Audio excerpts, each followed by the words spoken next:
রাজা আসছেন, আমাদের রাজা আসছেন। কোথাকার রাজা? এই দেশের রাজা সত্যি নাকি ভাই? আজ বসন্ত পূর্ণিমার উৎসব। রানী আজ আমাকে চোখে দেখতে চায়। এই পূর্ণিমার আলো মদের ফেনার মতো যেন চারিদিকে উপচিয়ে পড়ছে, আমাকে আমাকে যেন মাতাল করে তুলেছে।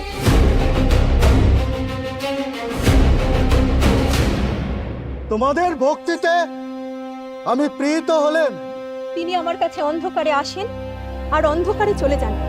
আমাদের জন্য সম্পূর্ণ স্বতন্ত্র একটা জায়গা তৈরি করে রাখা উচিত ছিল। জোর করে নিজেরাই তৈরি করে নো। এই আমার দশাটাই দেখ না, সারাদিনই তো রাজার দরজায় খাচ্ছি। হ্যাঁ, আজ অব্দি 2 পয়সা পুরস্কার মিললো না। রাজা? কিন্তু কোন রাজা? আমরা চারিদিকে প্রচার করে বেড়াবো, আমাদের রাজা নেই, রাজা নেই, রাজা নেই। এত রাতে পাখিরা সব কোথায় উড়ে চলেছে? এদের তখন ওড়বার সময় নয়। আমি কি তোমাকে এমন সর্বনাশের মধ্যে দেখতে চেয়েছিলাম? কেমন দেখলে? সেই আকাশের মতো তুমি পালে, তখনই চোখ বুজে ফেললুম আর চাইতে পারলুম না।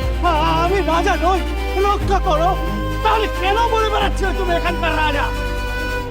যে কালো দেখে আজ তোমার বুক কেঁপে গেছে, একদিন সেই কালোতেই তোমার হৃদয় স্নিগ্ধ হয়ে যাবে।